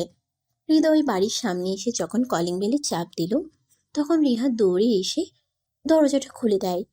আর হৃদয়কে দেখতে পেয়ে সে হৃদয়কে দৌড়ে গিয়ে জড়িয়ে ধরে আর বলতে থাকে, এতদিন আমি এতদিন তুমি কিভাবে ছিলে আমাকে একা ফেলে? তোমার কি একটু কষ্ট হয়নি নাকি? রিহার এরকম আচরণে হৃদয় কি করবে কিছুই বুঝতে পারছে না, কারণ সে কখনো এটা আশাই করেনি যে রিহা তার সঙ্গে এরকমটা করবে। যাই হোক, তারপরও সে নিজেকে কোনো রকম সামলে নিয়ে রিহাকে বলতে লাগলো। এই বলে হৃদয় রিহাকে কোনো রকমে নিজের কাছ থেকে ছাড়িয়ে নিল আর তারপর রিহাকে ধরে এনে সোফায় বসালো। আর এদিকে সে নিজের রুমে চলে গেল। ব্যাগটা রেখে ফ্রেশ হয়ে নিল, তারপর ড্রয়িং রুমে চলে আসে। রিহা তখনও সেখানে বসে আছে। হৃদয় তখন বলতে থাকে, রিহা, কি হচ্ছে এসব? তুমি আমাকে জড়িয়ে ধরেছো কেন? প্লিজ তুমি আমাকে ছেড়ে দাও। এটা তোমার বাড়ি, আর এখানে যে কোনো সময় যে কেউ চলে আসতে পারে। আর তোমাকে আমাকে এভাবে দেখে ফেললে সবাই আমাদের নিয়ে ভুল কিছু চিন্তা করবে। এ যার যা চিন্তা করার দরকার সে তাই করুক, তাতে আমার কিছুই যায় আসে না। কিন্তু তুমি যতক্ষণ আমার কথার উত্তর না দিবে, ততক্ষণ আমি তোমাকে ছাড়ছি না, আর ছাড়বও না। তুমি কি করেছিলে আমাকে ছাড়া এতটা দিন? প্লিজ রিহা, তুমি আমাকে ছাড়ো, আর তারপর আমি তোমার সকল প্রশ্নের উত্তর দিচ্ছি। কিন্তু এখন আর তুমি আমাকে এভাবে জড়িয়ে ধরে রেখো না। প্লিজ ছাড়ো আমাকে। আচ্ছা রিহা, তোমার কি হয়েছে বলো? তোমার কি মাথায় কোনো সমস্যা হয়েছে নাকি? এই একদম ফালতু কথা বলবে না। একদম তুমি আমাকে পাগল প্রমাণ করার চেষ্টাও করবে না। আমি সম্পূর্ণ ঠিক আছি, আমার মাথায় কোনো সমস্যা হয়নি। কিন্তু আমি তোমার কথা বিশ্বাস করতে পারছি না। আমার মনে হয় তোমার মাথায় কোনো সমস্যা হয়েছে, যার কারণে তুমি এরকম পাগলের মতো আচরণ করছো। আচ্ছা ঠিক আছে, বাদ দাও। এখন তুমি আমাকে এটা বলো যে আমি বাড়িতে ঢোকার সঙ্গে সঙ্গে তুমি আমাকে জড়িয়ে ধরলে কেন? জানি না, আর জানলেও সেটার কৈফিয়ত আমি তোমাকে দিতে পারবো না। আমার ইচ্ছে হয়েছিল, তাই আমি তোমাকে জড়িয়ে ধরেছি। তাই বলে কি এটার জন্য আমাকে তোমার কাছে কৈফিয়ত দিতে হবে নাকি? তোমার কাছে কৈফিয়ত চাওয়ার সাহস আমার নেই। যাই হোক, বাদ দাও এই কথা। আঙ্কেল আন্টি কোথায়? তাদেরকে দেখছি না কেন? আসলে আব্বু আম্মুকে নিয়ে ওনার এক বন্ধুর বাসায় দাওয়াতে গেছেন। আজকে বাড়িতে কেউ নেই, আর আব্বু আম্মুও ফিরে আসবে না। আজ শুধু বাড়িতে তুমি আর আমি। তাই তো তোমাকে বললাম তাড়াতাড়ি ঢাকায় চলে আসার জন্য। রিহা, এসব তুমি কি বলছো? আমি তো কিছুই বুঝতে পারছি না। আসলে তোমার মাথায় কি চলছে সেটা আমাকে একটু বুঝিয়ে বলবে কি? সেটা আমি এখনই তোমাকে বুঝিয়ে বলার প্রয়োজন মনে করছি না। সময় হলে ঠিক বুঝতে পারবে। এখন নিজের রুমে যাও আর বিশ্রাম করো। আমি তোমার জন্য খাবার তৈরি করছি। তারপর দুজনে একসাথে দুপুরের খাবার খেয়ে নিব। হৃদয় তখন আর রিহার সঙ্গে কথা বাড়ালো না। সে কোনো কথা না বলে নিজের রুমে চলে গেল। আর তারপর বিছানায় শুয়ে একটা লম্বা ঘুম দিল। ঘুম ভাঙল বিকেল 3:30টার দিকে রিহার ডাকে। রিহা এতক্ষণ সময় নিয়ে হৃদয় আর তার জন্য দুপুরের খাবার তৈরি করেছে, আর সেটা টেবিলে সার্ভ করে তারপরে হৃদয়কে ঘুম থেকে ডেকে তুলতে গেছে। সে হৃদয়কে ঘুম থেকে ডেকে তুলে তারপর ডাইনিং টেবিলে নিয়ে আসে, আর দুজনে একসঙ্গে বসে রাতের খাবার খেতে থাকে। খাওয়া শেষ হলে রিহা হৃদয়কে বলতে থাকে, তুমি তো আচ্ছা বেঈমান মানুষ। আমি তোমার জন্য এত কষ্ট করে রান্না করলাম, একবার অন্তত আমাকে ধন্যবাদ তো দিতে পারতে। সেটাও করলে না। যাই হোক, তাতে কোনো সমস্যা নেই। কিন্তু আমি এই প্রথমবার তোমার জন্য রান্না করতে গিয়েছি আর খাবার রান্না করেছি। খাবারটা কেমন হয়েছে সেটার অন্তত রিভিউ দেওয়ার প্রয়োজন ছিল, কিন্তু তুমি তো তার কোনো কিছুই করলে না। না মানে আসলে তুমি তো খুব ভালো করেই জানো আমি কখনোই বাহিরের খাবার খুব একটা খাই না। আর সকালবেলাও খুব সকালে বাড়ি থেকে বের হয়ে গেছি, তাই বাড়িতেও কোনো কিছু খাওয়া হয়নি। তাই পেটে প্রচন্ড ক্ষুধা ছিল, তুমি খাবারটা সামনে এনে দিয়েছো আর আমি তখন গপ গপ করে খাবারটা খেয়ে নিয়েছি। তাই আমি তোমাকে রিভিউ জানাতে পারিনি। I am so sorry. তবে তোমার রান্নাটা দারুণ হয়েছে। আচ্ছা ঠিক আছে, তাহলে খাবারটা শেষ করো। হৃদয় তখন কোনো কথা না বলে খাবার খেতে লাগলো। আর এদিকে কিছুক্ষণের মধ্যেই তার খাওয়া শেষ হয়ে গেল। খাওয়া শেষ হলে সে নিজেও রুমে চলে গেল। আর এদিকে রিহা খাবার খেয়ে তারপর সবকিছু গুছিয়ে উপরে চলে আসে। হৃদয় তখন নিজের বিছানায় শুয়ে শুয়ে বিশ্রাম নিচ্ছিল। তখনই রিহা তার রুমে এসে পৌঁছায়। হৃদয় সেটা লক্ষ্য করে আর রিহাকে বলে, হ্যাঁ রিহা, বলো, কিছু বলবে নাকি? আচ্ছা, তুমি কি কখনো কাউকে ভালোবেসেছো? আই মিন প্রেম টেম করেছো? হঠাৎ তুমি এরকম প্রশ্ন কেন করছো? আমি তো সেটাই বুঝতে পারছি না। তাছাড়া আমি প্রেম টেম কেন করতে যাব? প্রেম করার মতো বয়স আর সময় কোনোটাই আমার হয়ে ওঠেনি। ও আচ্ছা ঠিক আছে, এমনি তোমাকে জিজ্ঞাসা করলাম আর কি। আচ্ছা ঠিক আছে, তুমি বিশ্রাম নাও। আমার একটু কাজ আছে, আমি আমার রুমে যাচ্ছি। সত্যি যদি হৃদয় তখনও প্রেম না করে থাকে, কাউকে ভালো না বেশি থাকে, তাহলে এটা তার জন্য খুবই সহজ হবে। কারণ সে মনে মনে হৃদয়কে খুব বেশি ভালোবেসে ফেলেছে। যদিও সে এটা তার ফ্যামিলি কিংবা হৃদয় কাউকেই প্রকাশ করে বলতে পারছে না। তবে সে অপেক্ষায় আছে সুযোগের জন্য। যখনই সে সুযোগ পাবে তখনই সে সবাইকে এটা জানিয়ে দেবে। মনে মনে অন্য একটা চিন্তাও করছে, যার কারণে সে হৃদয়কে আজকে ঢাকায় আসতে বলল। তো ভিউয়ার্স, চলুন রিহা মনে মনে কি চিন্তা করছে সেটাই জেনে নেওয়া যাক। রিহা বিছানায় শুয়ে মনে মনে ভাবতে লাগলো। বাড়িতে কেউ নেই, শুধু হৃদয় একাই রয়েছে। তাই হৃদয়কে আজ আমার মনের কথাটা বলা একটু সহজ হয়ে উঠবে। এটাই মনে মনে চিন্তা করছিল। আর এদিকে দেখতে দেখতে সন্ধ্যা ঘনিয়ে রাত হয়ে আসলো। রাত আনুমানিক 9টার মধ্যেই তারা দুজনে রাতের খাবার খেয়ে নিল। আর হৃদয় নিজের রুমে এসে ঘুমিয়ে পড়ল। অপরদিকে রিহা নিজের রুমে গিয়ে নিজেকে একটু পরিপাটি করে সাজগোজ করলো। রাত আনুমানিক তখন 11টার মতো বাজে। রিহা তখন হৃদয়ের রুমে আসে। হৃদয় তখনও ঘুমাচ্ছে। রিহা হৃদয়ের রুমের দরজাটা বন্ধ করে দেয়। দরজা বন্ধ করার আওয়াজ পেয়ে হৃদয় ঘুম থেকে জেগে উঠল। হৃদয় এই সময়ে রিহাকে তার রুমের মধ্যে দেখতে পেয়ে অনেকটাই চমকে গেল আর বলতে লাগলো, কি ব্যাপার রিহা, কিছু হয়েছে নাকি? তুমি এই সময়ে আমার রুমে, তাও আবার এত সুন্দর করে সাজুগুজু করে? কেন, এই রুমে আসা কি আমার জন্য নিষেধ আছে নাকি? আমি এই রুমে আসলেই বারবার তুমি আমাকে জিজ্ঞাসা করো আমি কেন এসেছি। না, এই রুমে আসা তোমার জন্য নিষেধ থাকতে যাবে কেন? এখন রাত 11টার বেশি বাজে। এখন তো তোমার ঘুমিয়ে যাওয়ার কথা। তাহলে তুমি আমার রুমে কি করছো? আমি তোমাকে কিছু বলতে চাই। আমার মনে হয় এটাই উপযুক্ত সময়, তাই আমি এখন তোমার সঙ্গে কথা বলতে এসেছি। রিহা, আসলে কি তুমি ঠিক আছো নাকি তোমার শরীর খারাপ আছে? আমি বুঝতে পারি না তুমি বারবার আমার সঙ্গে এইভাবে কেন কথা বলো। আমার কেন শরীর খারাপ থাকতে যাবে? আমি একদম ঠিক আছি আর আমার কোনো সমস্যা হয়নি। এই বলে রিহা কিছুক্ষণ চুপচাপ বসে রইল। আর তারপরে আবার সে নিজেই থেকেই বলতে লাগল, হৃদয়, আমার মনে হয় আমি তোমাকে ভালোবেসে ফেলেছি।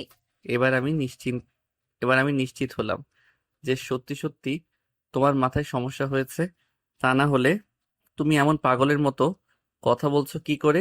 আমি জানি না, যদি আমার এই সব কিছুই তোমার আমাকে পাগল মনে হয়, তাহলে আমি পাগলই হয়ে গেছি। তবে আমি সত্যিই তোমাকে ভালোবেসে ফেলেছি হৃদয়। তোমাকে ছাড়া আমি কোনো কিছু কল্পনাও করতে পারছি না। তোমাকে ছাড়া আমি থাকতে পারছি না। প্রত্যেকটা নিঃশ্বাসে আমার তোমার কথা মনে পড়ে। আমি যেখানেই যাই, যা কিছুই করি না কেন, আমি তোমাকে কোনোভাবেই আমার মনের আঙ্গিনা থেকে সরাতে পারি না। শোনো, এখন না তোমার রঙিন বয়স, চোখে রঙিন চশমা পরে আছো তো তাই তোমার এরকম মনে হচ্ছে। যখন তোমার এই সময়টা কেটে যাবে তখন তুমি দেখবে সবটা ভুলে গেছো। আর তখন তোমার সবকিছু একদম ঠিক হয়ে যাবে। হৃদয়, আমার কোনো কিছুই ঠিক হবে না। আর আমি যা বলছি একদম সত্যি কথাই বলছি। আমি তোমায় সত্যিই ভালোবেসে ফেলেছি।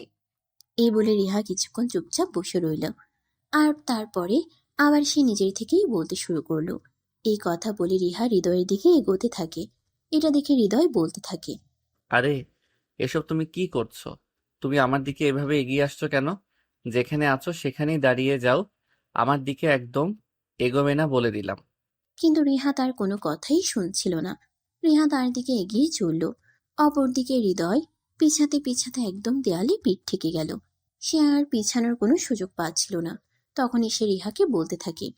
রিহা, আমি তোমাকে শেষবারের মতো বলছি, যা করতে চলেছো তা কিন্তু একদম ভুল। তুমি যেখানে আছো সেখানে দাঁড়িয়ে যাও, উল্টাপাল্টা কোনো কিছু করার চিন্তা করো না। কিন্তু রিহা তার কোনো কথাই শুনল না। একদম হৃদয়ের কাছাকাছি চলে গেল। তখনই হৃদয় রিহাকে ধাক্কা দিয়ে নিজের থেকে সরিয়ে দিল আর বলতে লাগলো। রিহা প্লিজ, তুমি এখান থেকে চলে যাও। আমি চাই না তোমার সঙ্গে খারাপ আচরণ করতে, তাই তুমি তোমার সঙ্গে খারাপ আচরণ করতে বাধ্য করো না আমায়। কেন, আমি কি কোনো অপরাধ করেছি? আমি তো জানি ভালোবাসা কোনো অপরাধ নয়। আমি তো শুধু তোমাকে ভালোবেসেছি। তাহলে তুমি কেন এরকম করছো আমার সঙ্গে? ভালোবাসা কোনো অপরাধ নয়, তবে কোনো ভুল মানুষকে যদি ভালোবেসে ফেলা হয় তাহলে সেই ভালোবাসা সম্পূর্ণ অপরাধ। আমার বাবা মা আমাকে এখানে পড়াশোনা করানোর জন্য পাঠিয়েছে, আর তোমার বাবা মা আমাকে খুব বিশ্বাস আর ভরসা করেন বলেই তোমার মতো একটা যুবতী মেয়ে বাড়িতে থাকার পরেও আমাকে এখানে থাকার জন্য পারমিশন দিয়েছে। আর সেখানে তুমি কি করে ভাবলে আমি নিজেকে এরকম কিছু একটা সম্পর্কের সঙ্গে ইনভলভ করব? কেন নয়? কিসের কমতি আছে আমার মধ্যে? ভালোবাসা এবং সংসার করার জন্য একটা পরিপূর্ণ মেয়ে মানুষের প্রয়োজন। আমি কি একটা পরিপূর্ণ মেয়ে মানুষ নই? পরিপূর্ণতার উপরে যদি কোনো কিছু থাকে তাহলে তুমি সেটাই, কিন্তু তারপরেও তোমার সঙ্গে রিলেশন করা বা অন্য কিছু কোনোটাই আমার পক্ষে সম্ভব নয়, কারণ আমি বিশ্বাসের জায়গায় বিশ্বাসঘাতকতা করতে পারবো না।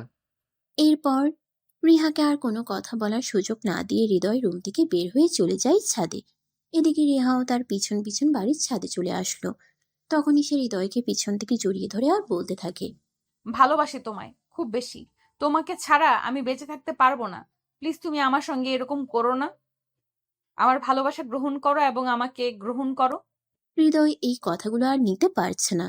সে কোনো রকমে রিহাকে নিজের থেকে ছাড়িয়ে নিল। আর তারপর ঠাস করে রিহার গালে একটা চড় বসিয়ে দিয়ে বলতে লাগলো। চুপ করো বেয়াদব মেয়ে, তোমার বাবা মা কি তোমাকে এই শিক্ষা দিয়েছে নাকি? চুপচাপ এখান থেকে চলে যাও। বাবা মায়ের মান ইজ্জত ডুবানোর মতো কোনো কাজ করো না। সবে মাত্র তুমি অনার্স ফার্স্ট ইয়ারের পরীক্ষা দিয়েছো। তোমার বাবা মা কত ইচ্ছে আর স্বপ্ন নিয়ে তোমাকে পড়াশোনা করাচ্ছে, এসব করার জন্য নাকি? দেখো, আমার বাবা মায়ের ইচ্ছা অনিচ্ছার সঙ্গে তো আমার ইচ্ছা অনিচ্ছার কোনো সম্পর্ক নেই। তাহলে তুমি কেন শুধু শুধু এই সবের মধ্যে অন্য কথাটা টেনে আনছো? তোমার সঙ্গে এসব ব্যাপারে কোনো কথা বলার ইচ্ছেই আমার নেই। আর আমার সবচাইতে বড় ভুল হয়েছে আজ ঢাকায় ফিরে আসা। আজ যদি আমি এখানে ফিরে না আসতাম তাহলে হয়তো এরকম কিছুই ঘটতো না। এই কথা বলার পর হৃদয় সেখান থেকে সোজা রুমে চলে আসলো আর দরজা লাগিয়ে ঘুমিয়ে পড়ল। অপরদিকে রিহা অনেকক্ষণ হৃদয়ের রুমের দরজায় নক করলো, কিন্তু হৃদয় দরজা খুলে না। তাই রিহা নিজের রুমে চলে গেল। সেদিন বিকেল বেলায় রিহার আব্বু আম্মু বাড়িতে চলে আসে। আর রিহার আব্বু যখন বাড়িতে আসলো, রিহা তখন কান্না করতে করতে তার আব্বুর রুমে চলে গেল। আর তারপর তার আব্বুকে বলল। আব্বু, আমার সঙ্গে খুব খারাপ কিছু হয়ে গেছে। তোমরা বাড়িতে ছিলে না, সেই সুযোগে আমার সঙ্গে এরকমটা হবে এটা আমি কোনোদিনও কল্পনাও করতে পারিনি। এসব তুমি কি বলছো? আমি তো কিছুই বুঝতে পারছি না। কি হয়েছে? তুমি আমাকে খুলে বলো, তা না হলে আমি বুঝবো কি করে। আব্বু, কাল রাতে তোমরা বাড়িতে থাকবে না এটা হৃদয় জানতে পেরেছিল। তাই সে কাল আমাদের বাসায় আসে, আর তারপর যা হয়েছে তা আমি তোমাকে আর মুখে বলতে পারবো না। যাকে কিনা বিশ্বাস করে আমার বাড়িতে আমি জায়গা দিলাম, আর সেই কিনা আমার বিশ্বাসের ঘরে চুরি করলো। ঠিক আছে, তুমি এক্ষুনি হৃদয়কে আমার কাছে ডেকে পাঠাও। এদিকে হৃদয় নিজের রুমে শুয়ে শুয়ে তখনও ঘুমাচ্ছিল। রিহা তখন হৃদয়ের রুমে দরজায় নক করলো আর বলতে লাগলো, এই হৃদয়, কি হলো? তুমি কি এখনো ঘুমাচ্ছ? কেন? আবু বাড়িতে এসেছে, তোমাকে ডাকছে, তাড়াতাড়ি নিচে চলো। আচ্ছা ঠিক আছে, তুমি যাও, আমি 2 মিনিট পরে আসছি। রিহা তখন চলে গেল। আর এদিকে হৃদয় বিছানা থেকে নেমে হাত মুখ ধুয়ে তারপর নিচে আসলো। রিহার আব্বুকে দেখে বলতে লাগলো, আসসালামু আলাইকুম আঙ্কেল, কেমন আছেন আপনি? আর বাসায় কখন আসলেন? চুপ কর, বেয়াদব মার্কা ছেলে। তোকে আমি বিশ্বাস করে আমার বাড়িতে থাকতে দিয়েছিলাম, আর তুই কিনা আমার সঙ্গে এত বড় বিশ্বাসঘাতকতা করলি। তুই আজকে এই মুহূর্তে আমার বাড়ি থেকে বের হয়ে যাবি। আমি তোকে এখানে আর এক মুহূর্ত দেখতে চাই না। রিহার আব্বুর কথা শুনে হৃদয় অনেকটাই চমকে গেল। সে বুঝতে পারলো না রিহার আব্বু এসব কি বলছে। তখন সে রিহার আব্বুকে বলতে লাগলো, কি হয়েছে আঙ্কেল? আমি তো কিছুই বুঝতে পারছি না। আপনি আমার সঙ্গে এরকম আচরণ কেন করছেন? আপনি তো কখনোই আমার সঙ্গে রাগ করে একটা কথাও বলেন না, তাহলে আজ এভাবে কথা বলার কারণটা কি? এখন নেকা সাজা হচ্ছে। তুই আমার এত বড় সর্বনাশ করছিস, তোর একটাবারও বড় বুক কাঁপলো না? আমার এত বড় একটা সর্বনাশ করতে তুই কি করে পারলি আমার মেয়ের সঙ্গে এরকমটা করতে? মানে আঙ্কেল, এসব আপনি কি বলছেন? আমি আবার আপনার মেয়ের সঙ্গে কি করলাম? এটা আপনি ভাবলেন কি করে আপনার মেয়ের সঙ্গে আমি উল্টাপাল্টা কিছু করব? আব্বু, হৃদয় একদম মিথ্যা কথা বলছে। আমি তোমাকে যা বলেছি সবটাই সত্যি বলছি। আমি তো তোমার মেয়ে, আমি কি কোনোদিন তোমার সঙ্গে মিথ্যা কথা বলতে পারি? সে আমার সঙ্গে খুব খারাপ কাজ করেছে, আমার কাছ থেকে আমার সর্বস্ব ছিনিয়ে নিয়েছে। রিয়া, তুমি চুপ থাকো। তোমাকে কোনো কথা বলতে হবে না। যা করার আমিই করব। এই বেয়াদবটাকে আমি আজকেই বাড়ি থেকে বের করে দেবো, আর তারপরে এমন অবস্থা করব যেটা তুমি কল্পনাও করতে পারবে না। রিহা, এসব তুমি কি বলছো? আমি আবার তোমার সঙ্গে কি করলাম? তুমি কেন আমার সঙ্গে এরকম করছো? আমায় এই বাড়িতে থাকাতে যদি তোমার কোনো সমস্যা হয়, তাহলে সেটা তুমি আমাকে সরাসরি বলো। আমি এখান থেকে চলে যাব, কোনো কথা বলবো না। কিন্তু তুমি দয়া করে আমায় কোনো অপবাদ দিও না। তুমি আমার সঙ্গে খারাপ কাজ করতে পেরেছো, সেখানে কোনো সমস্যা নেই। আর আমি সেটা আমার ফ্যামিলির মানুষকে জানিয়ে দিলাম, এতে তোমার খুব সমস্যা হচ্ছে? আব্বু, তুমি প্লিজ এর কথা বিশ্বাস করো না। আমি তোমাকে যেটা বলছি একদম সত্যি কথাই বলছি। এ আমার সঙ্গে খুব খারাপ কিছু করেছে। হৃদয় তখনও বুঝতে পারছে না তার সঙ্গে এসব কি হতে চলেছে, আর রিহা এসব কথা কেনই বা বলছে। অপরদিকে রিহার আব্বু তখনই হৃদয়কে বলতে লাগলো, এই বেয়াদবের বাচ্চা, তুই এক্ষুনি আমার বাড়ি থেকে বের হয়ে চলে যা। তারপর আমি তোর ব্যবস্থা করব। তুই যদি আজ আমার বোনের বাড়ির আত্মীয় না হতি তাহলে দেখতে পারতি আমি তোর কি অবস্থা করতাম। এসব তুমি কি বলছো আব্বু? ওকে আমি এখান থেকে চলে যেতে দিবে? তোমার মেয়ের সঙ্গে ও যা করেছে এর পানিশমেন্ট তো ওকে পেতেই হবে। আমি একে বিয়ে করব। তুমি তো বুঝতেই পারছো এ আমার সঙ্গে যা কিছু করেছে, এরপর আমি আর অন্য কাউকে বিয়ে করব কি করে? তাছাড়া মানুষজন যদি জানতে পারে তাহলে কি কোনো ভদ্র ফ্যামিলির ছেলে আমাকে বিয়ে করতে চাইবে? তুমি এই সব কিছু নিয়ে কেন চিন্তা করবে না? তুমি তো আর কোনো কিছু করোনি। যা করার তা তো এই অসভ্য ছেলেটাই তোমার সঙ্গে করেছে, তাই তুমি কোনো চিন্তা করো না। না আব্বু, একদমই তা নয়। ওকে যদি ওকে যদি শাস্তি পেতে হয় তাহলে আমাকেই বিয়ে করতে হবে। ও কেন আমার কাছ থেকে আমার সবকিছু ছিনিয়ে নিল? তার ফল তো ওকে ভোগ করতেই হবে। তাই তুমি আজকে ওর সঙ্গে আমার বিয়ের ব্যবস্থা করো, তা না হলে ও এখান থেকে পালিয়ে যেতে পারে। তুমি এরকম একটা বজ্জাত ছেলেকে বিয়ে করবে? না, কখনোই আমি এটা হতে দিতে পারি না। তুমি আমার মেয়ে, এরকম একটা খারাপ ছেলের সঙ্গে আমি কখনোই তোমার বিয়ে দেবো না। না আব্বু, আমি যা করছি একদম চিন্তা ভাবনা করেই বলছি। ও যখন আমার সঙ্গে এরকমটা করেছে, তাহলে ওকেই বিয়ে করতে হবে আমাকে।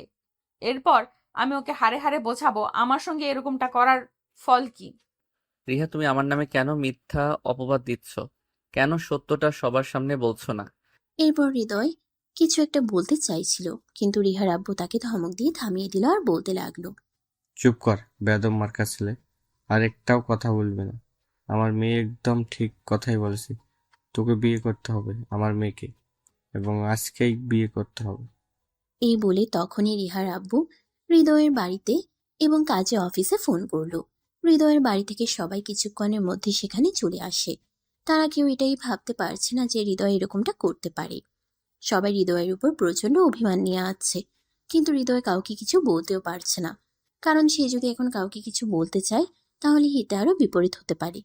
তাই এই মুহূর্তে চুপ থাকাটাই উত্তম। আর এদিকে দেখতে দেখতে তাদের বিয়ের কাজ সম্পূর্ণ হয়ে গেল। রাত 11টা বাজে। হৃদয় রুমে বসে আছে, আর তখনই রিহা রুমের মধ্যে প্রবেশ করলো। রিহাকে দেখেই হৃদয় বলতে লাগলো, তুমি কেন করলে আমার সঙ্গে এরকম? আমি তোমার কি ক্ষতি করেছিলাম যার কারণে তুমি আমার সঙ্গে এরকম করেছো? তুমি আমার যে ক্ষতি করেছো তার মাসুল আমি কোনোভাবেই নিতে পারতাম না। তুমি আমার মনটা চুরি করে নিয়েছো, আমাকে তোমার প্রেমে পড়িয়েছো, আর এখন কিনা তুমি আমাকে ভালোবাসা দিতে অস্বীকার করছো। তাই আমি এরকমটা করতে বাধ্য হয়েছি। হ্যাঁ, সেটা ঠিক আছে, কিন্তু তাই বলে তুমি আমাকে সবার সামনে এভাবে কলঙ্কিত করলে। সবাই আমাকে ভুল বুঝলো, কেউ তো সত্যটা জানতে চাইলো না। সবাই যদি সত্যটাই জানতে চাইতো তাহলে কি আমি তোমাকে পেতাম? তোমাকে তো আমার কখনোই পাওয়া হয়ে উঠতো না। তুমি তো অচিরেই আমার জীবন থেকে হারিয়ে যেতে। তাই আমি আর এটা করতে পারলাম না। আমাকে সামান্য একটু ছলনার আশ্রয় নিতে হলো। আর ভালোবাসার জন্য এটুকু করাটা খুব বেশি কিছু নয়। ঠিক আছে, এতক্ষণ তোমার যা ইচ্ছে হয়েছে তুমি তাই করেছো, কিন্তু এখন আমার যা ইচ্ছে হবে আমি তাই করব। তোমায় বিয়ে করেছি ঠিক আছে, তাই বলে তোমাকে আমার স্ত্রীর অধিকার আমি কখনোই দেব না। তো তুমি কি ভেবেছো তুমি আমাকে স্ত্রীর অধিকার না দিলে আমি তোমাকে ছেড়ে দেব? এটা কখনোই না।